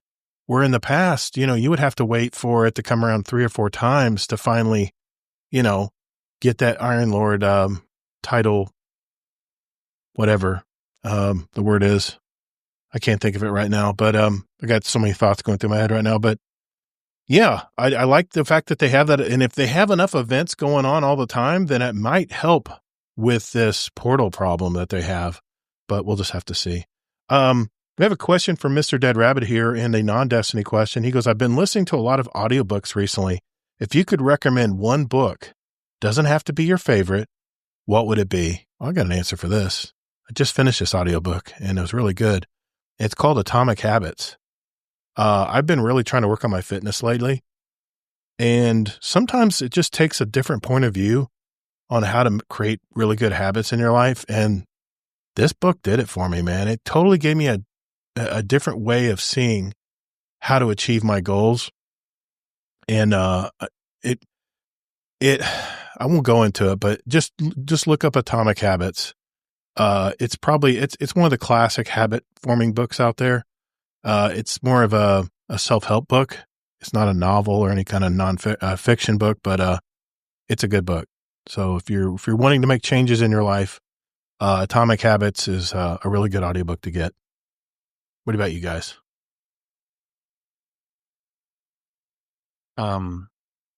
I mean, I don't have anything really recent, but I remember being a kid and enjoying reading Stephen King, and like we were talking about the movie recently, but he had these mirror novels that had similar stories, but they were like opposite of each other, but they combined together. So you really wanted to read both books. I think it was called like Desperation, and then the other one was called Thinner or something. I forget. Oh no, The Regulators. And so, there you go. Yeah, The Long Walk was actually the movie I saw this week. Was Stephen King's very first written novel. I heard about that, yeah. But it wasn't his familiar with that one. It was his first written novel, but it wasn't the first he published. So it must have been. But you could see elements of his early writing in this movie a little bit. So, Fi, you got anything? Yeah, actually, I do. I kind of rotate audiobooks. Whenever I'm working, I go between like a self-growth book and then maybe like more leisure and then back and forth.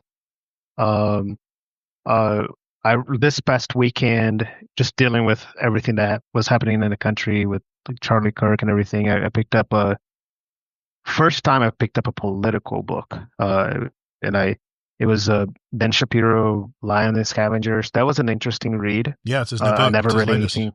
Yeah. Never read anything like that, and it was like just eye-opening because it gives perspective. It is, of course, it's one-sided, but it gives perspective on two sides of positions, and I wanted to understand more on a side that's different than mine.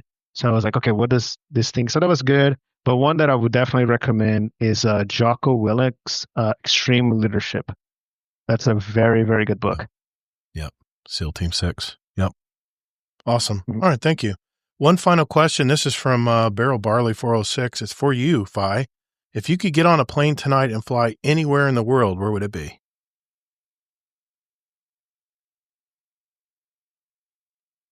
Anywhere in the Caribbean would be very nice. Like, so we had I answered, I think earlier, like Cancun area. That was, we had a vacation there once. That was really, really nice. So that's close to paradise. I asked my That's wife. in Florida. That's in Florida is nice. Okay. That's okay. I asked my wife this question tonight. I said, someone asked this question tonight in the show. What would you say? I think my wife said New Zealand because she's always wanted to go there, but I'm not getting on a plane for 17 hours. It's like spending your whole workday on a plane. I don't know, man. I think I would go stir crazy. I don't know how people do it. They better have like sleeping cabins or something where I can lay down. But where I'd want to go to Japan, man. I have always been fascinated with Sony, PlayStation, the gaming culture over there in Japan. I would love to go to Japan just to see what it's like, the hustle and bustle of Tokyo, That'd be really cool to see. And maybe in my lifetime, it'll be on my list, but unfortunately we have other countries on our list before it. It's down on the list, but that'd be where I'd go. How about you, Kingsley? I'm just curious. Where would you go, man? If you could get it, no money's not an object.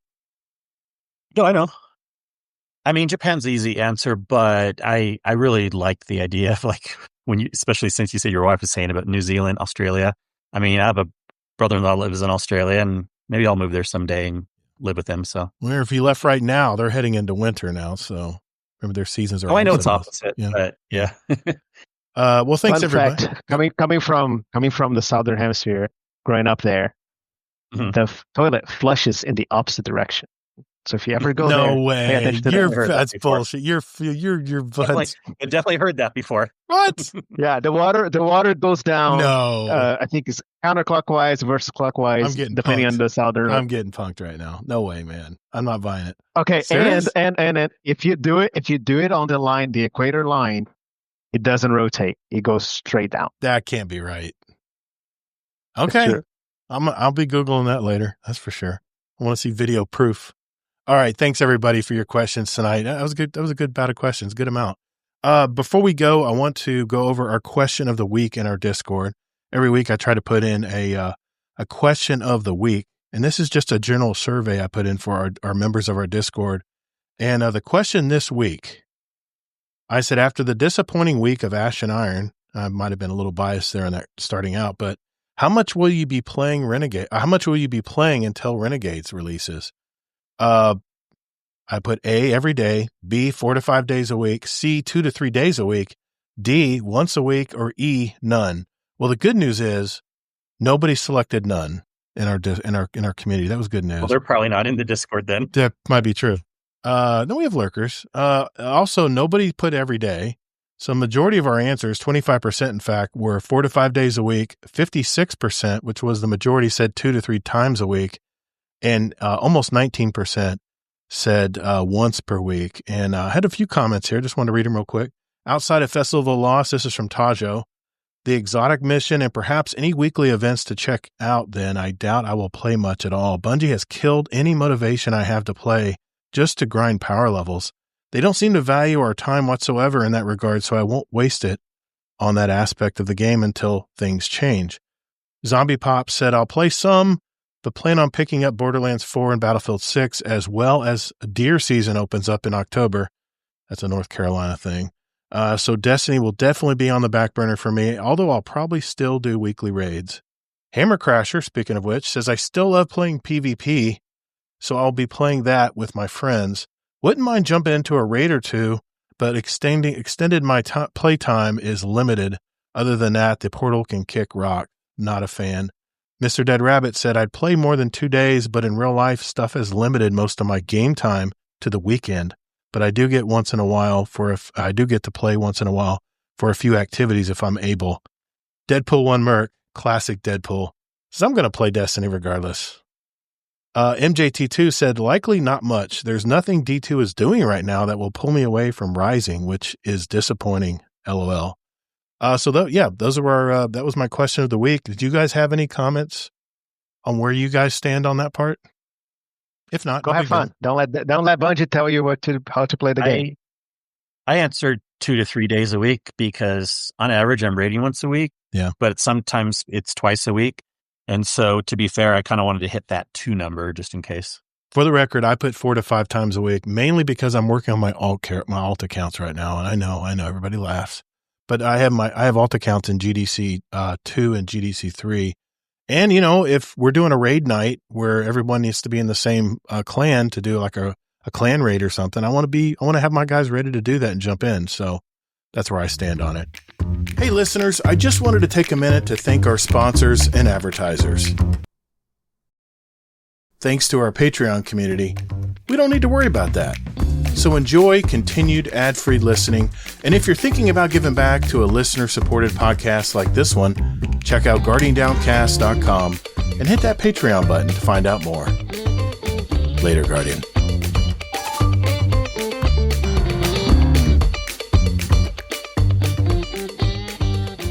Speaking of our patrons, I wanted to give a shout out to our patrons of the show. Thank you for giving back to our show and community all these years. I think 2020 is when we started this.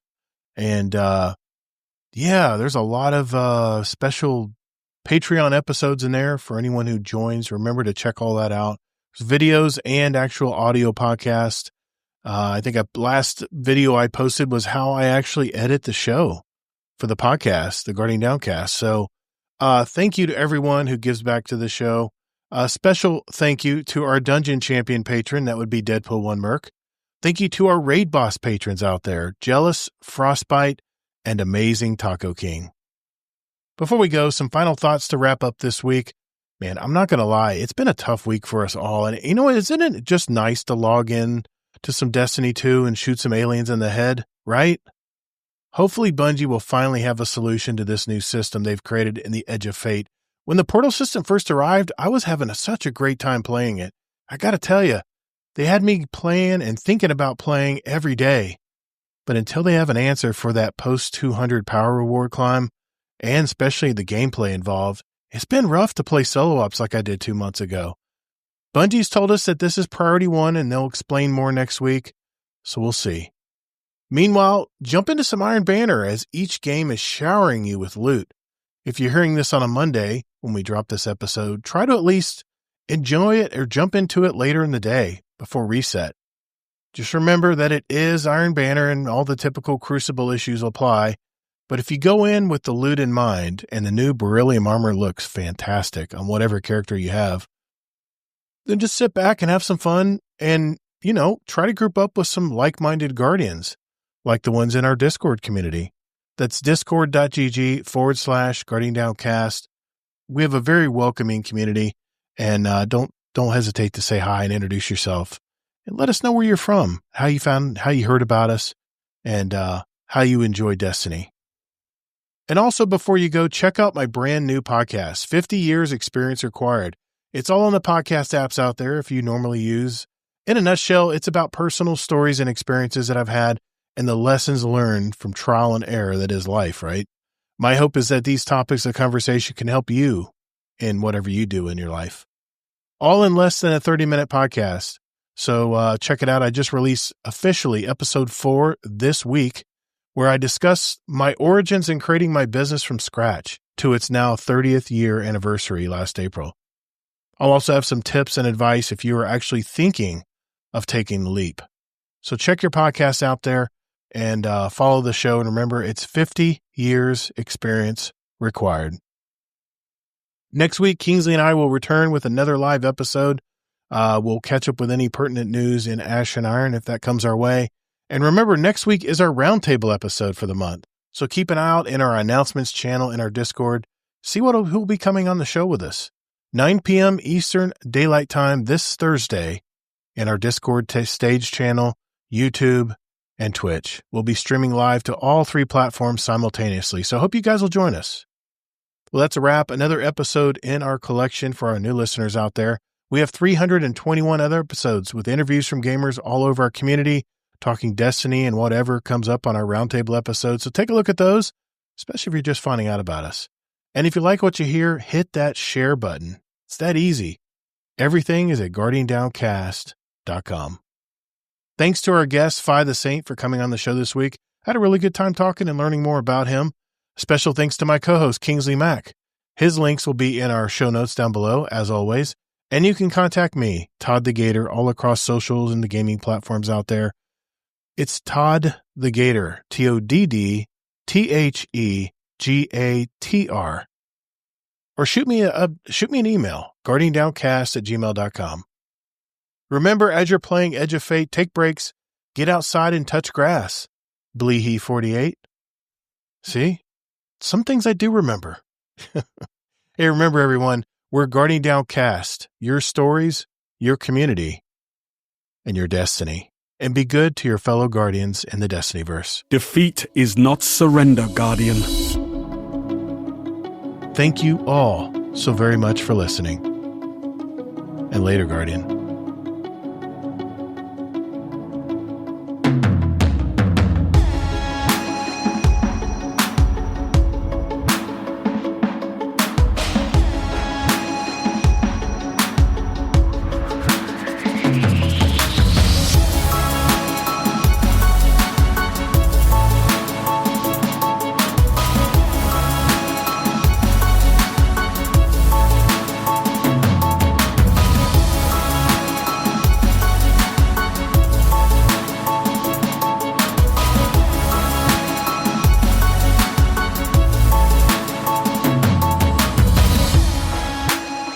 Sony pays what, $4 or $5 billion for Bungie, and you think they're going to 3? Yeah, okay. You think they're going to really throw away the Destiny franchise?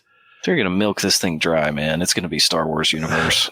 Just what I'm saying. This is the next. That's a stretch. Star Wars is really close to my heart. I can't see it, going past Star Wars, but it can be right along parallel with something like a Star Wars franchise.